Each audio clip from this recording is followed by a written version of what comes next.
किन भन्नुहुन्छ भने उहाँ पहिलाको चाहिँ तपाईँको प्रधानमन्त्रीलाई त यदि चाहिँ सांसदहरूले ब्याक बोलायो भने उहाँ आउनु पर्थ्यो हो कि भने भन्नु न। अहिलेको प्रधानमन्त्रीज्यूलाई उहाँलाई कसैले केही काम गर्न रोकेको छ भने उहाँलाई कसले ब्याक बोलाउने त? ब्याक बोलाउने त कोही पनि छैन नि त, जनताले पठाइदिएको हो नि त।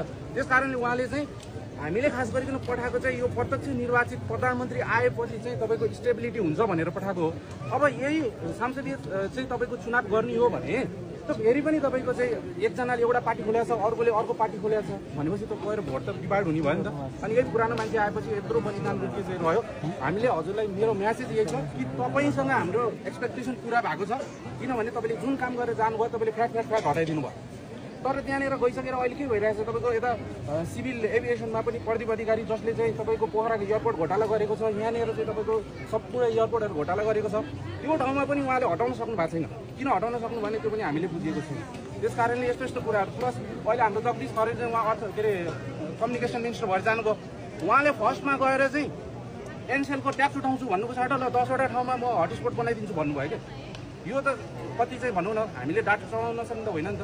हामीलाई त एनसेलको ट्याक्स उठाउने चाहिँ चाहियो हो नि त कम्युनिकेसन मिनिस्टर। उहाँले चाहिँ पपुलारिटीको चाहिँ मात्र कुरा गरिदिनु भयो। यस्तो पपुलारिटीको कुरा नगरौँ, किनभने धेरैजनाको ज्यान गएको छ। यहाँनिर मान्छेहरू कसैलाई पनि केही लोभ छैन, कसैलाई यहाँ पैसा कमाउनु पनि छैन, कसैलाई यहाँ पद लिनु पनि छैन। तपाईँहरूलाई नै दियो, तपाईँहरूले चाहिँ एक्सपेक्टेसन